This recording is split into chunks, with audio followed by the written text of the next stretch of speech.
Hello, I'm Courtney Holland. Welcome to Save Our Towns, a series designed to guide and inspire those who are working hard in Appalachia to build strong communities. The episodes, created by Outreach and International Affairs of Virginia Tech, aim to celebrate what is great about small towns and also connect you with experts, resources, and more. In this episode, folks in Lewisburg, West Virginia show signs that they care about. Signs. Then it's back to Marion, Virginia for an update, followed by Small Town Big Number and your expert tip. We close with 3 questions for a mayor. First, your example of awesome story. In Lewisburg, West Virginia, appearances count. Andrea Brunet reports. Lewisburg, West Virginia radiates an upscale charm befitting its location 10 minutes from the historic Greenbrier. It also lays claim to one of only 4 remaining Carnegie Halls in the world, built here in 1902. It's the site of an early battle in the Civil War, and historic cemeteries are part of the landscape. Lewisburg recently caught the eye of a Vogue fashion writer who called it a cultural outpost and weekend getaway for southern states that's well worth a wander. Budget Travel named it the coolest small town in America in 2011, touting its cafes and coffee shops and creative atmosphere. But Lewisburg didn't develop this look by accident. Like other Appalachian towns that lost jobs, Lewisburg was in a state of crumbling decline, according to a preservation group.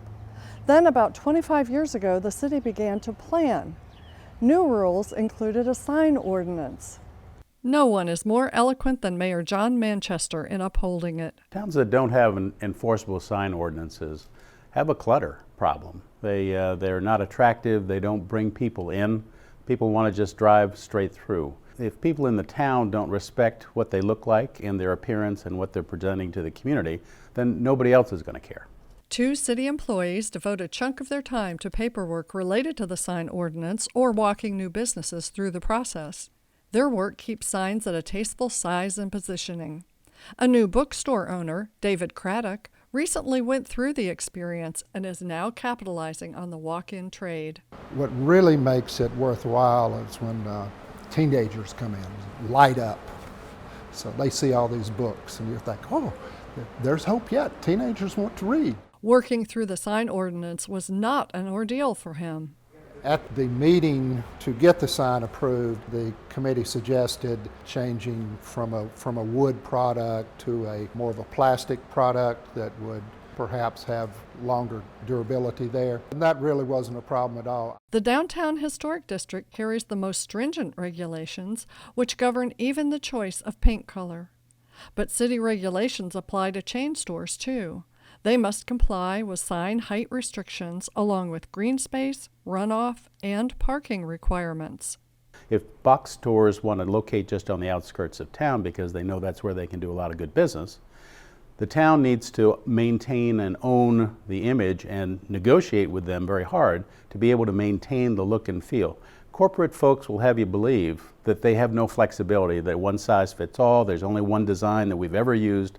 That's not true. They have several, but you need to ask for it and you need to maintain your image. Restaurants and cafes are part of Lewisburg's charm. Along with the cool factor, the city has some numbers to brag about. It's the only town in southern West Virginia that's gaining in population. Plus, new entrepreneurs moving in are renovating buildings and opening new retail space. Manchester says the sign ordinance proves that Lewisburg is small business oriented and proud of its historic district.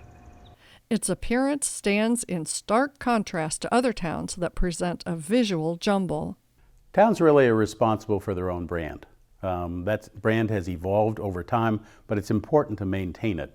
And a lot of times, if you have sign clutter and you have other entities coming in, they have their own brand. But if it all doesn't fit together, everybody loses out. And when everybody obeys the rules, then everybody wins and the economy prospers.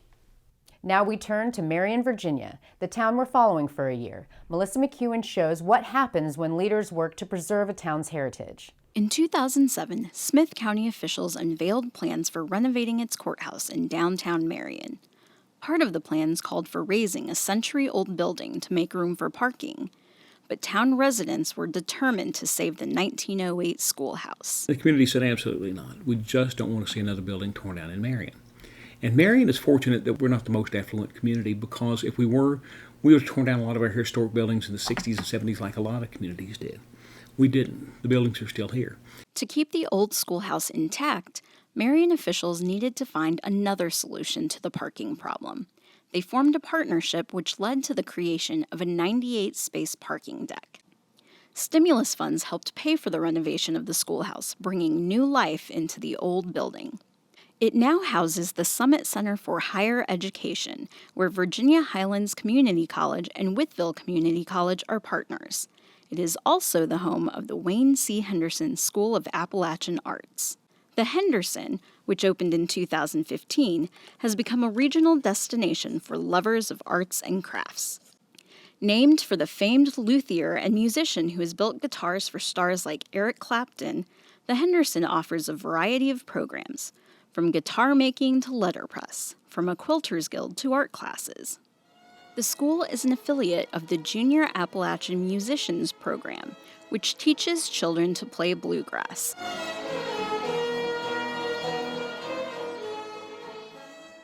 While local musicians get together for their own jam sessions every Monday night. So now you have pickers up there that show up at 6 o'clock and everybody's there having a good time. 4 rooms on the main level are completely packed with pickers in different areas playing music. Overseeing it all is director Catherine Schrenker, an artist who spent more than 15 years teaching color theory and graphic design. Earlier this year, she and the Henderson were honored by the Virginia Commission for the Arts, receiving a 50 for 50 Arts Inspiration Award for excellence as an emerging arts organization. By preserving its old schoolhouse, the town of Marion has also succeeded in preserving some of the region's culture. It also is an exciting way for us to celebrate our own Appalachian culture, and the way we define it, not the way anybody else does. Next, Ann Brown is back with Small Town Big Number. You may want to have a pen and pencil handy. She covers a lot of ground. Today, our number is 5. Let's look at 5 states, Virginia and 4 bordering states that are wholly or partly in Appalachia. In our first of 3 recent comparisons, these states are all over the map. A science and technology think tank recently ranked states based on their potential to experience innovation-driven growth. Virginia earns the highest ranking among the 5 states, coming in at number 4 nationally. West Virginia, meanwhile, is 48th, putting it in the bottom 5. Filling in are North Carolina at 22, Tennessee at 32, and Kentucky at 39. Why does Virginia rank so high? Because its northern counties are home to some of the fastest growing companies in the country. Plus, its proximity to Washington, D.C. attracts high-skilled workers ready to work for the many R&D-focused firms in the region. What about the lower scoring states? According to the researchers, those economies historically relied on natural resources, tourism, or manufacturing. They sold themselves as places with low costs of doing business. Now, let's turn to state comparisons from the U.S. Bureau of Economic Analysis on personal income. Virginia ranks 12th in per capita personal income. West Virginia is down at the bottom again, at 49th. Tennessee and North Carolina are just below the middle. Kentucky, which ranks 47th, is edging towards West Virginia. Here, the states line up in expected ways. In our third comparison, U.S. News & World Report knocks Virginia off the pedestal in its best states for growth ranking. This ranking looks at growth in gross domestic product, as well as population age trends. In this list, Tennessee earns the highest rank, number 13. North Carolina is right behind it at 15th. Kentucky is 37th. In this ranking, Virginia is near the bottom, with a ranking of 41st, flanked by West Virginia at 43rd. Tennessee is especially notable for being in the top 10 of states with the fastest growing young population, and oddly enough, West Virginia isn't far behind Tennessee. If you're in a small town, what conclusion can you draw from these numbers? It can be fun to compare states, but economic development experts say the best measures come not from looking at state economies, but by bundling several counties together and looking at regional trends. At the same time, you may not want to let your state policymakers off the hook. Their role is to invest in public infrastructure and to promote technical innovation, measures that can help create a climate in which small towns can thrive. A follow-up note about Virginia. In September, the seasonally adjusted unemployment rate fell to 3%, 1 month after the anti-poverty group Oxfam rated Virginia dead last, the worst state for workers on an index considering wages, worker protection, and right to organize. Next, your expert tip comes from Catherine Feerick, Downtown Revitalization Specialist for the Appalachian Regional Commission. She's someone who believes the old saying, "I'm from the government and I'm here to help."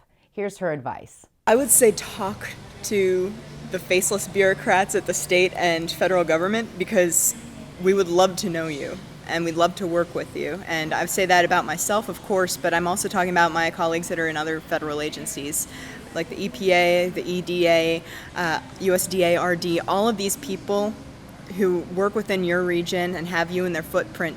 Their jobs are to help you succeed. You can read a transcript of the complete interview at the Save Our Towns website, where Feerick tells us why it's important to build optimism in your town.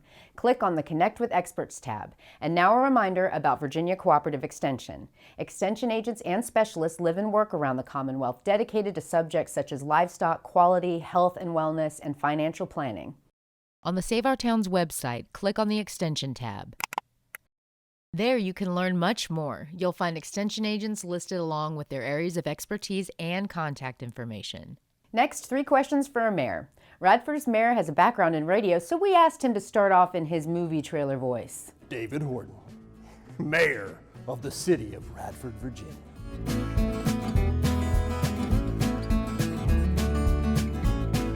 Wow, that's a good one. Let me think about that for just a second. One key word. Opportunity. To stop becoming a hidden gem and to become a well-known gem. To move out of the shadows a little bit and into the new light. So we're evolving and growing, and one of our biggest challenges is how do we find that roadmap to tomorrow and how do we make that happen?